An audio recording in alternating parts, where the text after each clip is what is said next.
Hey everyone, this may seem like I am going slightly off-piste, but as the Autumn Equinox is coming up, I felt really inspired to make a video about the power of the equinox, the solstices, the dates of the calendar, and I wanted to tie that in to Masonic buildings and the metaphysical laws of time and space.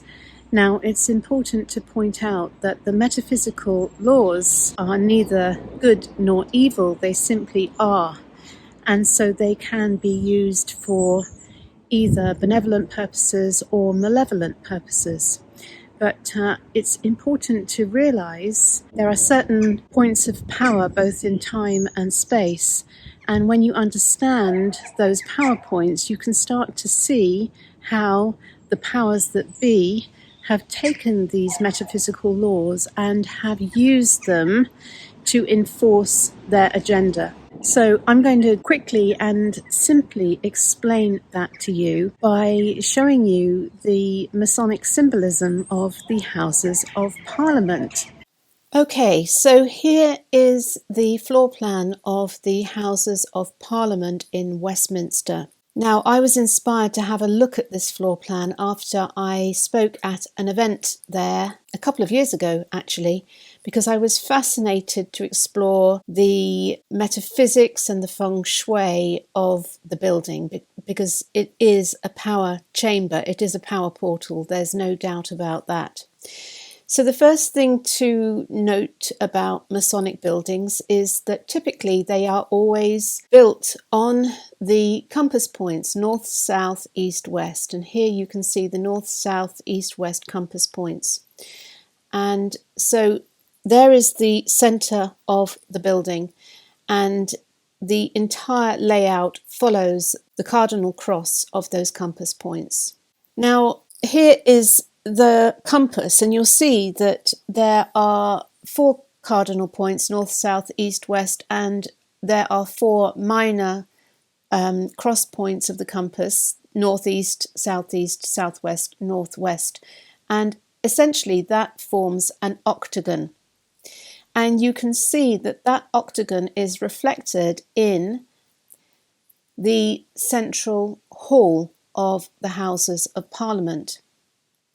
Now here is an aerial picture of the central hall, and you can see that that octagon, those double squares of the cardinal points and the quarter points, are actually embedded in stone in the floor of the central hall. And this is hugely powerful and hugely symbolic, and essentially a square is locking down power over something. So when you put those 2 squares together, you get not only the 8-pointed compass, the 8-pointed star, you are essentially locking down power in the 3D realm. Now at this point it's important to understand that everything is energy and everything is vibration.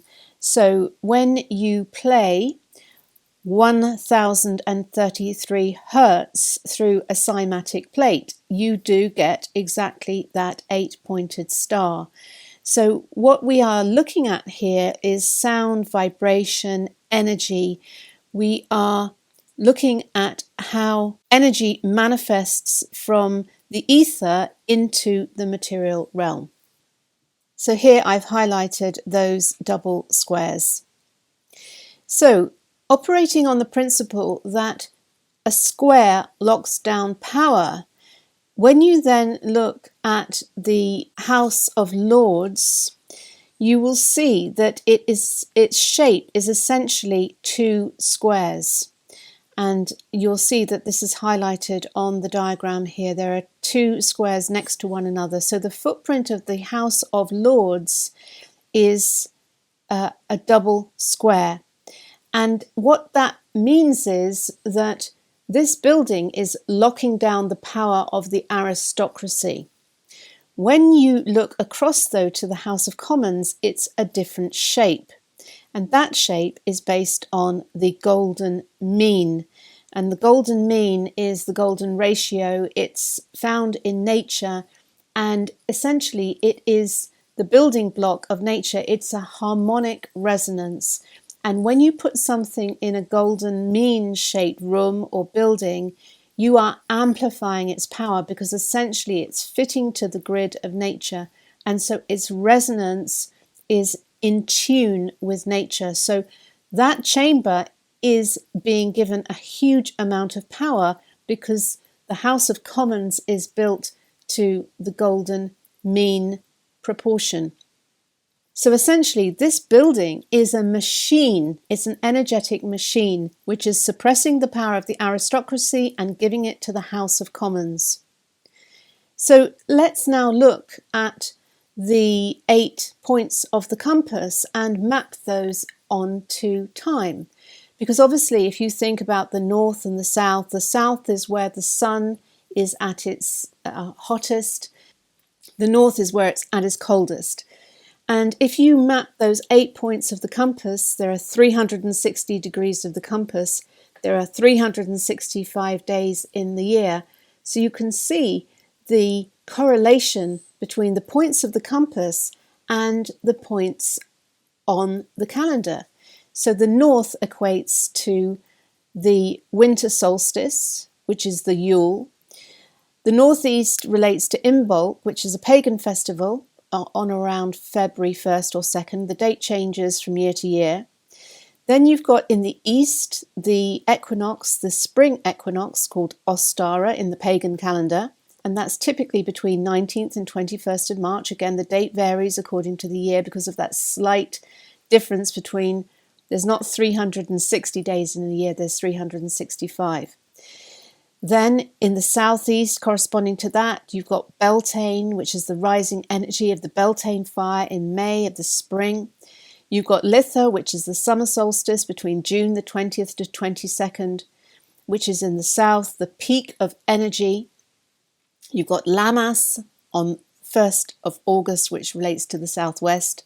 Mabon, which we're coming up to, the autumn equinox between September the 22nd to 24th, around about that date. And then Samhain, which is the northwest, which is Halloween. So all of these dates in the calendar have tremendous power, which is why in ancient times in the temples, they would do ceremonies on the solstices, on the equinoxes, and in the pagan calendar on those quarter point dates of Imbolc, Beltane, Lammas and Samhain. I know this sounds very witchy, but all of this speaks to the metaphysical power of time and space. So now let us look at the timeline of the COVID lockdowns. And this is a map of exactly what happened as everything unfolded last year.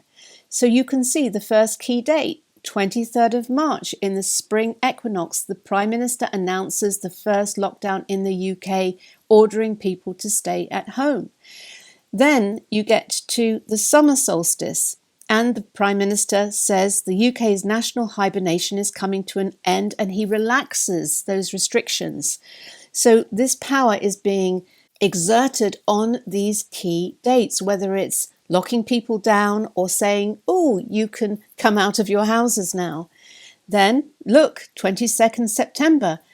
Last year, the Prime Minister announces new restrictions in England, including a return to working from home and a 10 p.m. curfew for the hospitality sector. It happened last autumn equinox.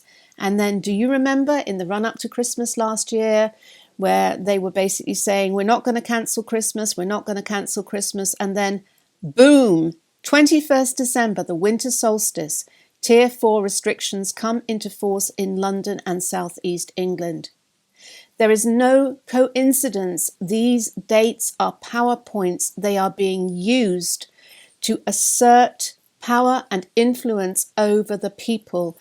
And the people who are behind, the dark forces who are behind the COVID agenda, this is Masonic, and it is used for satanic purposes, because I do believe that in the beginning, the Masons and those who held the secrets of the mystery schools were using them for benevolent purposes, building temples, building churches. But at some stage in that process, and I suspect it was in the reign of Henry VIII, when he took power back from Rome into creating the Church of England, where he turned all of the monasteries into public schools. Those mystery school teachings were embedded into the public school education system. And those powers, those metaphysical powers, have been used and turned for evil, satanic, power over purposes. And that is why we need to be very careful to watch what happens on those dates. Interesting, huh? But these PowerPoints, these dates can be used by all of us to set intentions, to put energy in motion. So I am making this video to increase awareness that something is likely to be announced this week, something's likely to unfold, but for us to be ready for that and to counter it with our own strong visionary intention of the world that we do want to create. Sending you lots of love. Bye for now.